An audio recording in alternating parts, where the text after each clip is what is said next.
Assalamu alaikum warahmatullahi wabarakatuh. Myself Mohammed Shabir and I am a student of the Rehani Institute. As you know that we come every day with new topic and today my topic is the how to be present in every moment. For this regard, we will talk with the Claude a.i.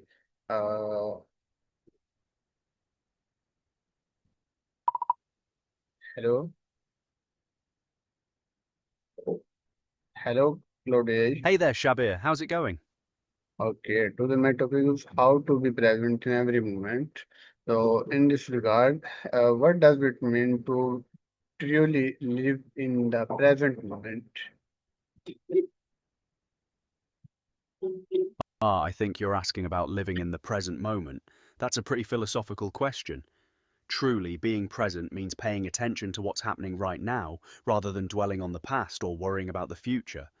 It's about experiencing life as it unfolds, noticing the details around you, and being fully engaged with whatever you're doing or whoever you're with. What's drawing you to think about this right now? Okay, next question. Why do people often struggle to stay present? Present.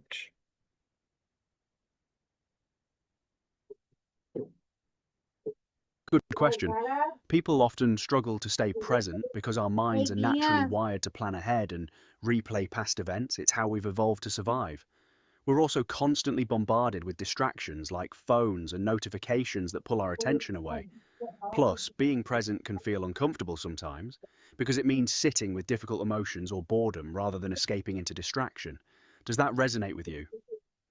Okay, can you explain how does our overthinking affect mindfulness? Right, so our thinking patterns really shape how mindful we can be. When your mind is constantly jumping between thoughts, replaying conversations, planning ahead, judging yourself, it's harder to notice what's actually happening around you in the moment. Mindfulness is basically about observing your thoughts without getting caught up in them. So the more your thinking is chaotic or self-critical, the tougher it becomes to achieve that calm awareness. Does that make sense? Yeah. What role does gratitude play in mindfulness?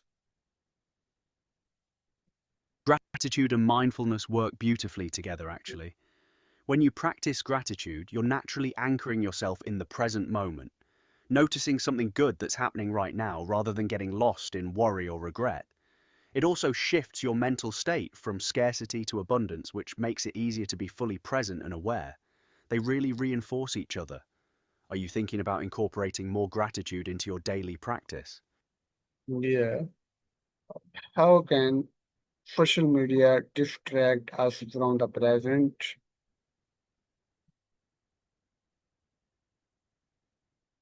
Social media is basically engineered to pull your attention away from the moment. It's got endless scrolling, notifications pinging constantly, and comparison traps that get your mind spinning about other people's lives rather than your own.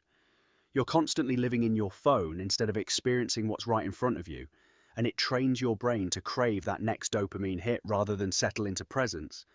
It's one of the biggest modern obstacles to mindfulness, honestly. Good. How can meditation improve present movement awareness? I think you might mean meditation rather than medication, yeah? Meditation is essentially training for your mind. It's like a gym workout for focus and awareness. When you sit quietly and practice bringing your attention back to your breath or bodily sensations, you're literally strengthening your ability to stay present moment to moment. Over time, that skill starts spilling into your everyday life, so you naturally find yourself more grounded and aware throughout the day. Good. Why is listening carefully an important part of being present? Absolutely, listening carefully is fundamental to being present. When you're truly listening to someone, not planning what you'll say next or judging what they're saying, you're fully engaged in that moment with them. It requires you to put aside distractions and your own agenda, which naturally anchors you in the here and now. Plus, it deepens your connections with people because they feel genuinely heard, which is a beautiful side effect of presence. Okay. What habits pull people away from present moment? Present movements. I'm not quite sure what you mean there, Shabir. Could you rephrase that? Are you asking what pulls people away from being present or something else? I'm not quite catching what you mean there, Shabir. Could you rephrase that? Are you asking what pulls people away from the present moment or something else? I am asking about present moment awareness. Right, yeah. We've been diving into that quite a bit. Is there a specific aspect of present moment awareness you'd Okay. like to explore further, or were you wrapping up on what we've covered so far? Okay, my next question, what is connection between stress and lack of presence? Great question. Stress and lack of presence are pretty tightly linked. When you're stressed, your mind tends to spiral into worry about the future or ruminate on past problems, which pulls you completely out of the now. And ironically, the more you're stuck in that anxious thinking, the more stressed you become. So it's a vicious cycle. Learning to come back to the present moment is actually one of the best ways to break that stress loop. Good. And how can students stay present while studying? Good one. Students can stay present by minimizing distractions, putting their phone away, finding a quiet space, and breaking study sessions into focused chunks so their mind doesn't wander as much. It also helps to engage actively with the material rather than passively reading, like asking yourself questions or explaining concepts out loud. Taking short breaks to reset your attention is key too. Okay. Why is eye contact important in conversations? Eye contact is really powerful because it signals genuine attention and presence to the other person. It shows you're actually listening rather than mentally elsewhere. It also helps you stay grounded in the conversation itself, which deepens connection and makes people feel valued.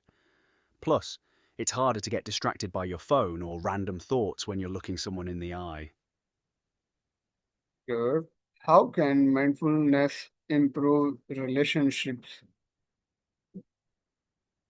Mindfulness strengthens relationships because it helps you show up fully for the people you care about. You're actually listening instead of half paying attention or planning your response. It also makes you more aware of your own emotions and reactions, so you respond more thoughtfully rather than lashing out defensively. That presence and emotional awareness create deeper trust and understanding between people. How does multitasking reduce focus? Multitasking basically splits your attention across multiple things, so you're never fully focused on any single task. Your brain has to constantly switch gears, which is exhausting and actually makes you less efficient. Each time you switch, there's a lag where your mind refocuses, so you end up making more mistakes and retaining less information. It's the opposite of presence, really. You're spread thin instead of deeply engaged. Why is silence important for self-awareness? Silence creates space for you to actually notice what's going on inside, your thoughts, emotions, and bodily sensations, without the noise drowning everything out. When you're constantly stimulated by sounds, conversations, and media, you never get quiet enough to hear yourself, so you lose touch with what you actually need or feel. That inner quiet is where self-awareness lives, honestly. Good. What is difference between thinking and observing? Thinking is when you're actively judging, analyzing, or creating stories about what you experience. Your mind's working hard to make sense of things. Observing is simply noticing what's there without all that commentary. You're aware of your thoughts and feelings as they arise, but you're not getting tangled up in them. Observing is more passive and present while thinking pulls you into your head. Good. How can prayer or spirituality increase mindfulness?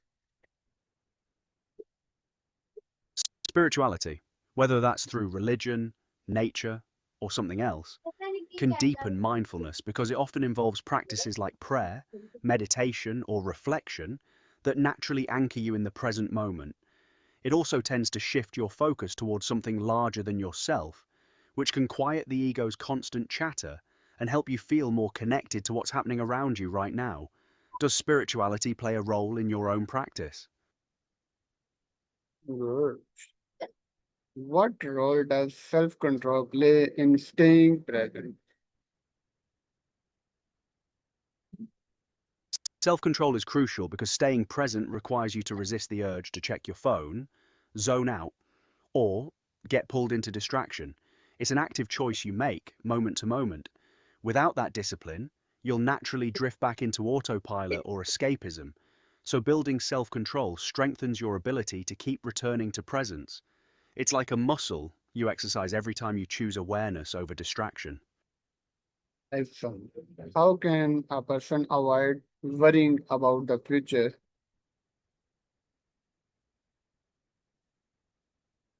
The key is recognizing that worrying about the future doesn't actually change it. It just steals your peace in the present moment. Instead, you can acknowledge the worry without letting it take over. Then gently bring your attention back to what's actually happening right now. Practices like mindfulness and gratitude help too, because they anchor you in the here and now rather than that anxious what if space.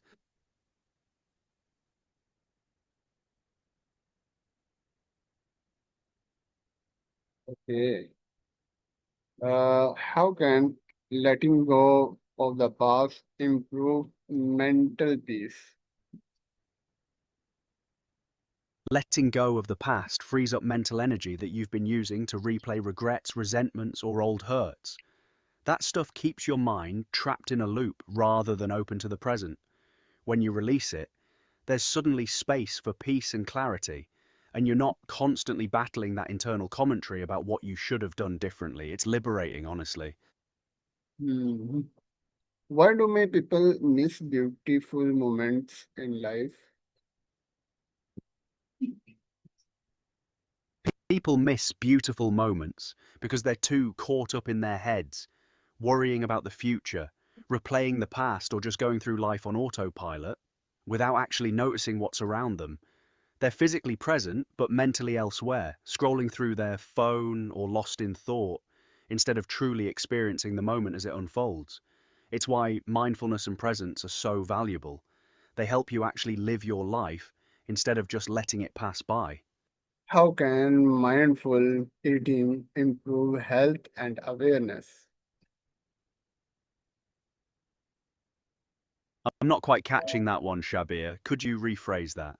Are you asking how something can improve your health and awareness? I am repeating that my question is, how can mindful eating improve health and awareness?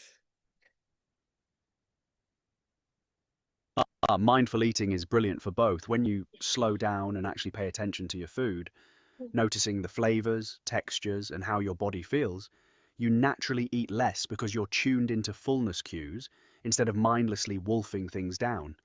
It also helps you make better food choices and develop a healthier relationship with eating, plus you're fully present for something you do multiple times a day anyway. It's a simple way to weave mindfulness into your routine. Good. How can being present improve decision making? When you're fully present, you have access to all the information and your intuition in that moment, rather than being clouded by past fears or future anxieties. You can think more clearly, notice what actually matters, and respond thoughtfully instead of reactively. That clarity and calm awareness naturally leads to better, more aligned decisions. Okay. What are benefits of slowing down in daily life? Slowing down gives your mind space to actually process what's happening. Instead of rushing through on autopilot, you notice details, make better choices, and enjoy things more fully. It also reduces stress because you're not constantly in that frantic, urgent mode. And ironically, you often get more done because you're focused rather than scattered. Life feels richer when you're not in a constant rush. What role does patience play in mindfulness? I'm not quite sure what you mean by issues there. Could you clarify? Are you asking about how personal issues or problems affect mindfulness or something else? My question that is, what role does patience play in mindfulness?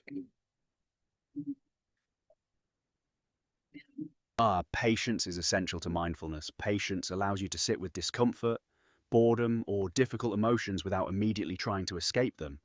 That's where real awareness happens. It also means being gentle with yourself when your mind wanders, bringing it back without judgment, which is the whole practice.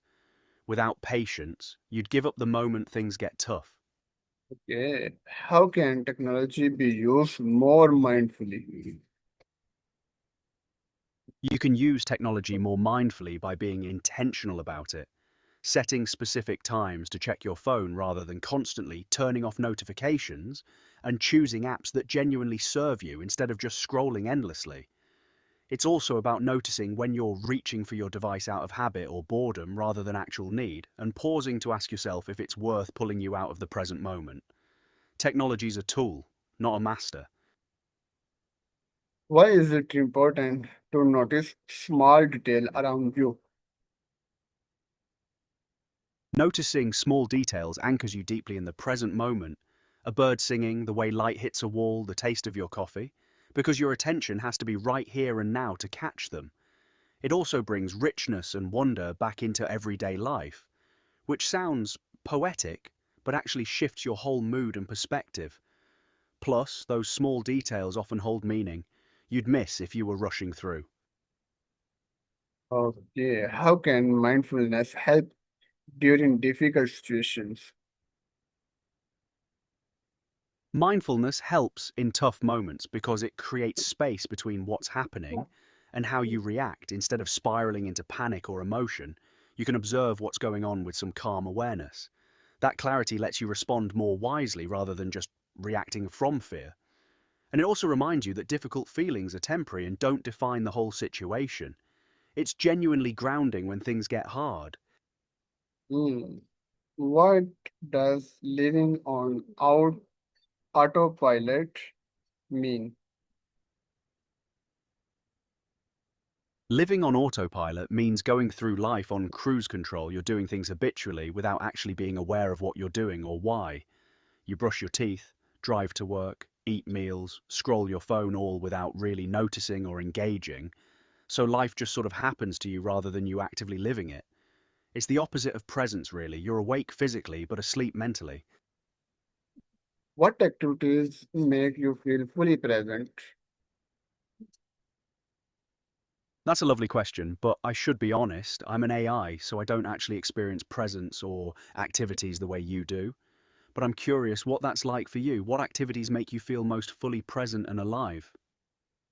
Okay, how does sleep affect attention and awareness? Sleep is absolutely crucial for attention and awareness.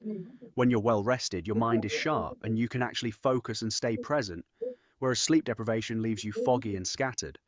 Poor sleep also makes you more reactive and emotional, so you're less able to observe your thoughts calmly. Getting good sleep is honestly one of the best foundations for mindfulness. Okay, how can teachers encourage mindfulness in classroom? Teachers can encourage mindfulness by starting class with short breathing exercises or quiet moments that help students settle their minds before learning. They can also model presence themselves, being fully engaged with students rather than distracted, and create a calm classroom environment free from unnecessary chaos. Teaching students to notice when their minds wander and gently bring attention back is a skill that serves them far beyond school. Good. Why is acceptance important in present moment? Acceptance is key because fighting against what's actually happening right now just creates suffering. You're stuck in resistance rather than presence. When you accept what is, even if it's uncomfortable or not what you wanted, you free up energy to actually deal with it wisely rather than exhausting yourself struggling against reality. That acceptance is where peace lives, honestly. How can being Present increase happiness. I'm not quite catching that one, Shabir. Could you rephrase? Are you asking about how being present with kids affects their happiness or something else? Yeah, yeah, same question.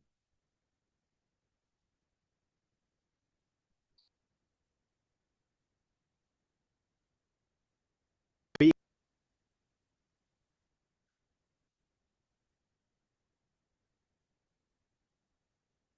That was my today topic, and we discussed on in detail.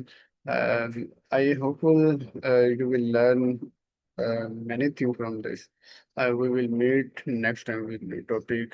Um, for that time, please give me permission to see you. Goodbye. Allah.